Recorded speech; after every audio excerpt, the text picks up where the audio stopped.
Hi guys, this is Triga Sriram, Bigg Boss analyst. ఈరోజు episode అంతా కూడా టాస్కులతో సరిపోయింది.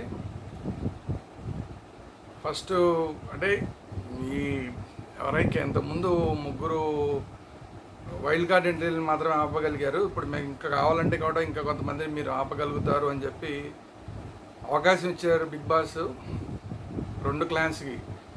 నిఖిల్ క్లాన్, శక్తి క్లాన్కి, అలాగే సీత క్లాన్, కాంతార క్లాన్కి ఇద్దరికి ఛాన్స్ ఇచ్చారు. ఒకవేళ ఇద్దరు ఓడిపోతే కనుక ఇప్పటిదాకా ఎవరైతే ముగ్గురిని ఆపారో, ముగ్గురు వైల్డ్ కార్డ్ని ఆపారో అందులోంచి ఒక వైల్డ్ కార్డ్ ఎంట్రీ తగ్గుతారు. తగ్గడం అంటే పెరుగుతారు అని చెప్పారు. ఇప్పుడు ముగ్గురు వైల్డ్ కార్డ్ ఎంట్రీని ఆపగలిగారు. అందులో ఒకటిని మళ్ళీ వెనక్కి తీసేసుకుంటారు. అంటే ఒక వైల్డ్ కార్డ్ ఎంట్రీ ఎక్స్ట్రా వస్తారన్నమాట. మొత్తం 12 చెప్పింది, ఇప్పుడు దాకా 9 ఉంది. ఇప్పుడు కనుక ఇందులో ఒకటి ఓడిపోతే 8 అవుతారు, ఇంకోటి ఓడిపోతే 10 అవుతారు. ఆ తర్వాత ఇంకోటి ఓడిపోతే మొత్తం క్లాన్స్ ఓడిపోతే 11 మంది మళ్ళీ ఎంట్రీ అవుతారు వైల్డ్ కార్డ్స్. ఆ తర్వాత ఇంకోటి కూడా ఓడిపోతే 12 మంది వైల్డ్ కార్డ్ ఎంట్రీస్ యాజ్గా ఎంటర్ అవుతారు. ఇది బిగ్ బాస్ చెప్పింది ఓవరాల్గా. సరే, దీనికోసం ముందు ఒక టాస్క్ పెట్టారు. అదేంటంటే స్విమ్మింగ్ పూల్లో ఒక టార్గెట్ పెట్టి అక్కడ దాన్ని లాక్ చేసి బయట కీస్ పెట్టి, ఆ కీస్ రకరకాల కీస్ పెట్టి అందులోంచి ఒక కీని, ఏ కీ సరిపోయే కీ ఉందో దాన్ని సెలెక్ట్ చేసుకుని వెళ్ళి స్విమ్మింగ్ పూల్ లోపలికి వెళ్ళి దాన్ని ఓపెన్ చేసి దాన్ని తీసుకొచ్చి దాంట్లో రింగుల్ లాగా ఉంటాయి. ఆ రింగుల్ని ఒక టేబుల్ లాగా ఉంటుంది. ఆ టేబుల్ మీద ఇటు నుంచి అటు తోసి కరెక్ట్ గాడిలోకి పడేలాగా చేయడం. సో అది టాస్క్. సరే, ఈ టాస్క్ ఎవరు వస్తారంటే కాంతార క్లాన్ నుంచి సీత క్లాన్ నుంచి విష్ణుప్రియ వచ్చింది. శక్తి క్లాన్ నుంచి నిఖిల్ తనే వచ్చాడు. ఇద్దరు కూడా చాలా కష్టపడ్డారు. ఇద్దరు స్విమ్మింగ్ పూల్లో దూకారు, గ్లాసెస్ పెట్టుకున్నారు, దూకారు, ఆ కేస్ తీసుకున్నారు, మళ్ళీ దూకారు, అవి రావట్లేదు, మళ్ళీ బయటకు వచ్చారు, మళ్ళీ ఇంకొక లేకి తీసుకుని మళ్ళీ లోపల దూకి మళ్ళీ ట్రై చేశారు. మొత్తానికి ఇలా ట్రై చేశారు. కానీ చివరికి విష్ణుప్రియ అంటే అసలు ఒక కీ కూడా ఓపెన్ చేయలేకపోయింది. బట్ శక్తి క్లాన్కి సంబంధించిన నిఖిల్ ఏమో తను ఓపెన్ చేశాడు. ఆ రింగ్స్ అవన్నీ ఉన్నాయో అవన్నీ బయటికి తీసుకొచ్చాడు. కానీ బిగ్ బాస్ చెప్పిన టైంలోపు వాటిని అన్నింటినీ కూడా టార్గెట్లోకి పంపించడంలో ఫెయిల్ అయ్యాడు. సో ఆ విధంగా ఇద్దరు ఫెయిల్ అయిపోయారు. ఇద్దరు ఫెయిల్ అయిపోయిన తర్వాత ఇప్పుడు ఇద్దరు ఫెయిల్ అయిపోయిన కారణంగా ఇప్పుడు 12 మంది ఎంట్రీస్లో నుంచి, ఆ వైల్డ్ కార్డ్ ఎంట్రీస్లో నుంచి అది 9 దాకా వచ్చింది. 9 ఇప్పుడు మళ్ళీ 9 కాస్త మళ్ళీ ఇంకోటి పెరిగి 10 అయినాయి. 10వ ఎంట్రీని మళ్ళీ తీసి మళ్ళీ వైల్డ్ కార్డ్ ఎంట్రీ కింద పెట్టారు. మళ్ళీ ఆ ప్లేస్ కూడా వైల్డ్ కార్డ్ ఎంట్రీ వస్తుందని. సో అది అయిపోయిన తర్వాత మళ్ళీ ఇంకొక టాస్క్ ఇచ్చారు. ఇంకొక టాస్క్ ఇచ్చి అదేమో ఒక జారుడు బల్ల లాగా ఉంటుంది. ఒకవైపు నుంచి ఇంకోవైపు, అటువైపు ఏమో ఒక చిన్న టబ్ లాగా ఉంటుంది. దాంట్లోకి బ్యాలెన్స్ చేస్తూ వెళ్ళి ఇటు నుంచి బాల్స్ తీసుకువెళ్ళి, బెలూన్ లాంటి బాల్స్ దాంట్లో పెట్టేయాలి. అది బ్యాలెన్స్ అవుతూ ఉంటుంది, ఇటు అటు బ్యాలెన్స్ చేసుకుంటూ జాగ్రత్తగా చేయాలి. దీనికి ఎవరు వస్తారు అంటే ఒక వైపు నుంచి, అంటే కాంతార వైపు నుంచేమో మణికంఠ వచ్చాడు. శక్తి క్లాన్ వైపు నుంచేమో యష్మిక వచ్చింది, యష్మి కూడా. సో ఇద్దరు బాగా ట్రై చేశారు. ఫైనల్గా యష్మి కూడా టార్గెట్ని కంప్లీట్ చేయగలిగింది. మణికంఠనేమో టార్గెట్ని కంప్లీట్ చేస్తున్నట్టే కనబడ్డాడు, కానీ చిన్న బ్యాలెన్స్ మిస్ అవడంతో మళ్ళీ పెట్టిన బాల్స్ మళ్ళీ పడిపోవడం అట్లా జరిగి అతను కొంచెం కంగారు పడిపోయాడు. వీళ్ళందరూ కూడా ఇన్పుట్స్ ఇస్తున్నారు పక్క నుంచి, క్లాన్ మేట్స్ అందరూ కూడా ఇలా చేయి, కొంచెం బ్యాలెన్స్గా ఇలా చేయి, జాగ్రత్తగా లెగ్ బ్యాలెన్స్ చేయి, ఇవన్నీ చెప్తుంటే కంగారు పడిపోయాడు. మీరు నాకు అసలు ఇన్పుట్స్ ఇవ్వకండి, నా అంతా నేను చేస్తాను అన్నాడు. పోనీ ఇన్పుట్స్ ఇవ్వకుండా వాళ్ళు ఆగిపోయిన తర్వాత చేసాడు అంటే బ్యాలెన్స్ తప్పాడు. బ్యాలెన్స్ తప్పడం వల్ల బాల్స్ పోయినాయి. సో ఓవరాల్గా అలాగ ఓడిపోయారు. సరే, అప్పుడు బిగ్ బాస్ చెప్పింది ఏంటంటే మళ్ళీ యష్మి క్లాన్ గెలిచింది కాబట్టి మళ్ళీ ఒక వైల్డ్ కార్డ్ ఎంట్రీని ఆపండి అని చెప్పి వైల్డ్ కార్డ్ ఎంట్రీని మళ్ళీ ఆపారు. మళ్ళీ 3 వైల్డ్ కార్డ్ ఎంట్రీలు ఆగిపోయినాయి.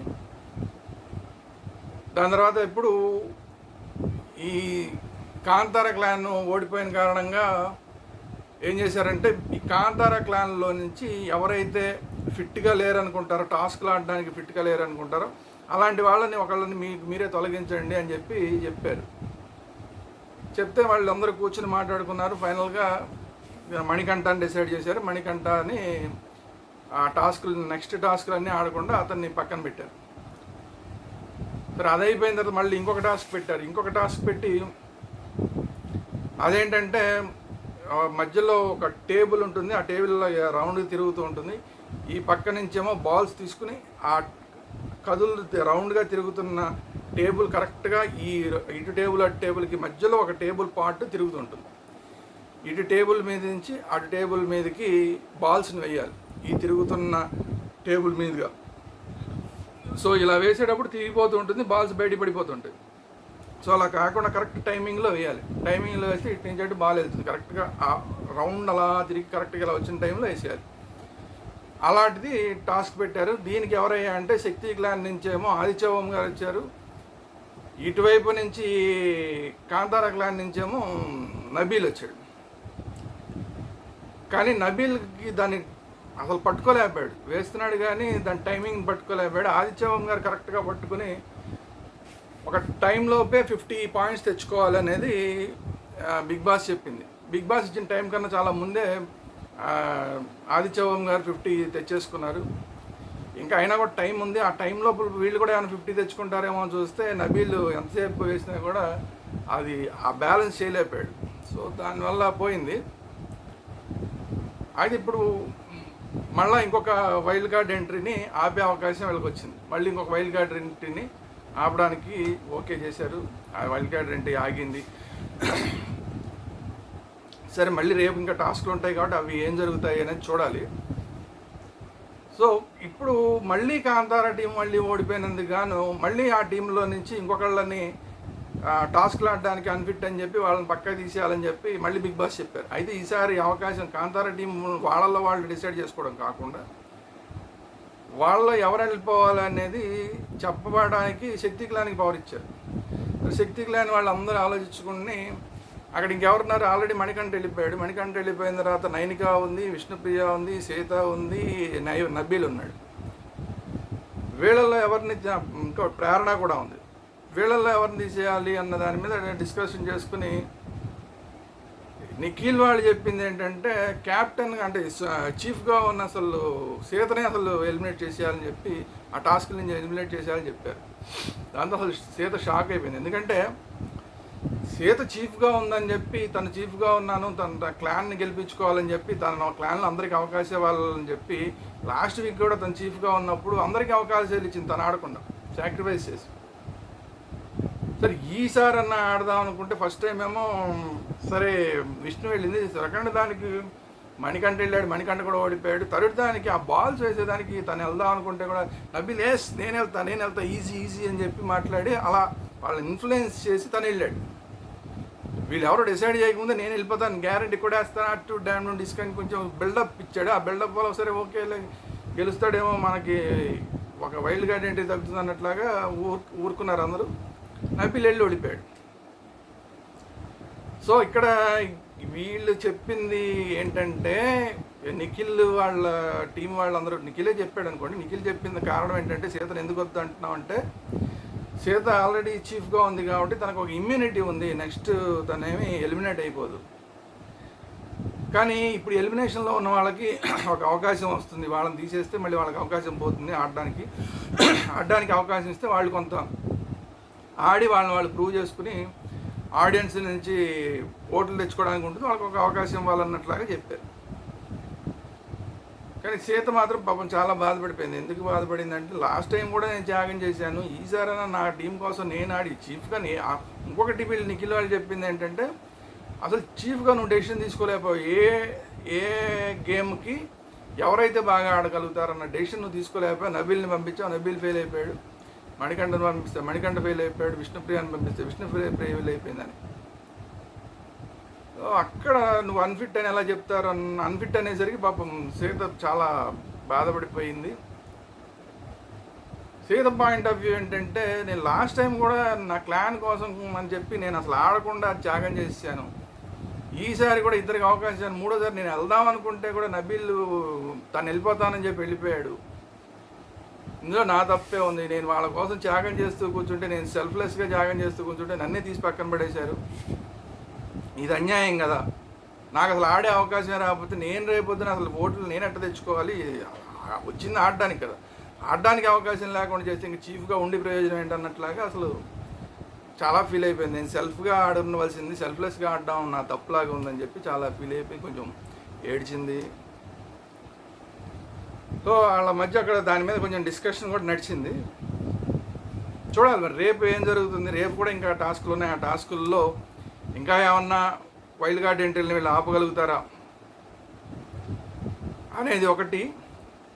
మిడ్ వీక్ ఎలిమినేషన్ అన్నారు. మిడ్ వీక్ ఎలిమినేషన్ అంటే ఆల్రెడీ అయిపోయింది, సోమవారం అయిపోయింది, ఇప్పుడు మంగళవారం అయిపోయింది, రేపు బహుశా ఒక మిడ్ వీక్ ఎలిమినేషన్ రేపు ఉండవచ్చు. ఎందుకంటే తర్వాత శుక్రవారం శనివారం మధ్యలో 2 రోజులే ఉంటుంది కాబట్టి ఇంకా శనివారం నాడు ఆల్రెడీ ఎలిమినేషన్ షూటింగ్ మొత్తం కూడా అయిపోతుంది. సో అందువల్ల ఏంటంటే ఎల్లుండి ఒక ఎలిమినేషన్ శనివారం నాడు ఒక ఎలిమినేషన్ అయిపోతుంది కాబట్టి శుక్రవారం లేదు, గురువారం లేదు, రేపు బుధవారమే జరగాలి. రేపే ఆల్మోస్ట్ మిడ్ వీక్ ఎలిమినేషన్ అనేది రేపు ఉండవచ్చు.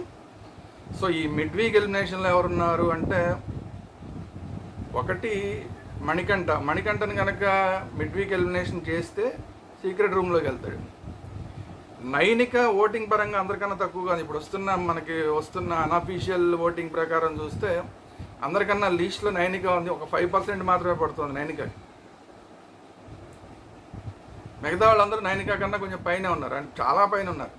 మిగతా వాళ్ళందరూ 10% పైన ఉన్నారు. ఒక నైనిక మాత్రం పూర్తి డేంజర్ జోన్లో ఉంది 5% తోటి. సో రేపు మిడ్ వీక్ ఎలిమినేషన్లో నైనికాని తీసేస్తారా లేదంటే మణికంఠని తీసి మణికంఠని సీక్రెట్ రూమ్లో పెడతారా చూడాలి. ఆట కోసం అయితే మణికంఠని పెడతారు. మణికంఠని బహుశా రేపు మిడ్ వీక్ ఎలిమినేషన్ చేసి సీక్రెట్ రూమ్లో పెడతారేమో బహుశా. ఓటింగ్ పరంగా చూస్తే ఏమో నబీల్కి కొంత తగ్గింది, ఫస్ట్ రోజు వచ్చిన దానికన్నా కూడా కొంచెం తగ్గింది. ఇప్పుడు నిఖిల్కి అన్ని వైపుల నుంచి పడతాయి, తెలిసిందే కదా. ఎప్పుడు నిఖిల్ ఆడుతున్నది పెద్దగా లేదు, ఆడుతున్నది కూడా సరిగా ఆడట్లేదు. అంటే డెసిషన్స్ మేకింగ్లో రాంగ్ డెసిషన్స్ చేస్తున్నాడు అన్నీ. మన నబీల్ని ఎలిమినేట్ చేసే విషయంలో కూడా రాంగ్ చేశాడు. ఇవాళ సీత విషయంలో కూడా కరెక్ట్ అని అయితే మాత్రం చెప్పలేం, 100% కరెక్ట్ అయితే మాత్రం చెప్పలేం. ఆల్రెడీ నబీల్కి అవకాశం వచ్చింది, ఒక ఆట ఆడేశారు. విష్ణు ఒక ఆట ఛాన్స్ వచ్చింది, ఆడేసింది. వాళ్ళిద్దరిలో కనుక ఒకళ్ళని తీసుంటే, ఎందుకంటే ఒక ఆట అవకాశం వచ్చింది కాబట్టి వాళ్ళల్లో తీసి మిగతా వాళ్ళకు కూడా అవకాశం ఉంచుంటే 100% యాప్ట్ అయ్యి ఉండేది. కేవలం ఇమ్యూనిటీ ఉంది అన్న దాంతో సీతని అసలు ఆడకుండా, మంచి ప్లేయర్గా ఉన్న సీతని ఆడకుండా చేయడం అనేది కరెక్ట్ కాదు. సో సరిగా డెసిషన్స్ తీసుకోలేకపోతున్నా, పక్క వాళ్ళ మీద ఎప్పుడైనా పవర్ వీళ్ళకి ఇస్తే అని సరిగా యూజ్ చేసుకోలేకపోతున్నట్టు నిఖిల్. ఇన్ఫ్లుయెన్స్ అవుతున్నాడా ఇంకోట ఏదైనా కానీ. సో నిఖిల్ బాగా ఇలాంటి డెసిషన్లు తీసుకోలేకపోతున్నా కూడా నిఖిల్ టాప్లో ఉన్నాడు ఓటింగ్లో. కారణం ఏంటంటే ఆంధ్ర, తెలంగాణ, తెలుగు రాష్ట్రాల ఓట్లతో పాటు కర్ణాటక ఓట్లు బ్రహ్మాండంగా పడిపోతున్నాయి నిఖిల్కి. అందువల్ల నిఖిల్ టాప్లో ఉన్నాడు. దాని తర్వాత ఇక వరుస పెట్టి నబీల్ ఉన్నాడు, తర్వాత మణికంఠ ఉన్నాడు, ఆ తర్వాత విష్ణుప్రియ 4th ప్లేస్లోకి వచ్చేసింది. విష్ణుప్రియ 4th ప్లేస్లోకి రావడం కొంచెం డేంజర్. నేను నిన్న వీడియోలో కూడా చెప్పాను, కొత్తగా వైల్డ్ కార్డ్ ఎంట్రీలు మాత్రం వచ్చినాయా విష్ణుప్రియ డేంజర్ జోన్లోకి వెళ్ళిపోతుంది. ఎందుకంటే విష్ణుప్రియకి పడుతున్న ఓట్లన్నీ కూడా చీలిపోతాయి అప్పుడు. ఎందుకంటే వాళ్ళందరూ కూడా ఈ టీవీ బ్యాక్గ్రౌండ్ ఉన్న వాళ్ళే. విష్ణుప్రియ కూడా టీవీ బ్యాక్గ్రౌండే. సో ఇప్పుడు టీవీ బ్యాక్గ్రౌండ్ ఉన్న వాళ్ళందరూ కూడా తెలుగు రాష్ట్రాల్లో కొంచెం అందరికి తెలుగు వాళ్ళకి బాగా తెలిసిన వాళ్ళు ఇప్పుడు అందరూ కూడా విష్ణుప్రియకి వేస్తున్నారు నిఖిల్ కన్నా అక్కడ. కానీ ఎప్పుడైతే హరితేజ లాంటి వాళ్ళు వచ్చారో, హరితేజ కానీ ముక్కు అతను కానీ వచ్చింటే, కమేడియన్ అతను ఉన్నాడు, అతను వచ్చే అవకాశం ఉంది. తర్వాత యాంకర్ రవి వచ్చే అవకాశం ఉంది. ఇట్లా వీళ్ళందరూ వస్తే ఏమవుతుందంటే వైల్డ్ కార్డ్ ఎంట్రీలుగా అందరికీ బాగా తెలిసిన ముఖాలు వస్తే ఏమవుతుందంటే అవన్నీ కూడా చీలిపోయి డేంజర్ జోన్లోకి విష్ణుప్రియ వెళ్ళిపోతుంది. అది ఇప్పుడు 13%, సుమారుగా 13% తోటి ఉన్నట్టుంది. ఆదిత్య గారు కూడా 10-11 మధ్యలో ఉన్నారు. సో ఇప్పుడు ఓవరాల్గా డేంజర్ జోన్లో ఉన్నది ఎవరయ్యా అంటే నైనిక అందరికన్నా తక్కువలో ఉంది. సో నైనిక ఎలిమినేషన్ అనేది ఖాయం. అది రేపు మిడ్ వీక్ ఎలిమినేషన్ చేస్తారా లేదంటే ఆదివారం నాడు ఎలిమినేట్ చేస్తారా అనేది ఇష్యూ తప్ప నైనిక పూర్తి స్థాయిలో డేంజర్ జోన్లో ఉంది. ఎవరైనా నైనికాకి ఓట్లు వేసి ఉంచాలనుకున్న వాళ్ళు ఉంటే ఇమ్మీడియట్గా ఆ పనిలో ఉంటే కనుక ఏమైనా సర్వైవ్ అయ్యే అవకాశం ఉంది. సో అది పరిస్థితి. సో ఈ వీడియో కనుక మీకు నచ్చినట్లయితే ఇమీడియట్గా మన ఛానల్ని సబ్స్క్రైబ్ చేయండి, ఒక లైక్ చేయండి, అలాగే ఒక కామెంట్ చేయండి.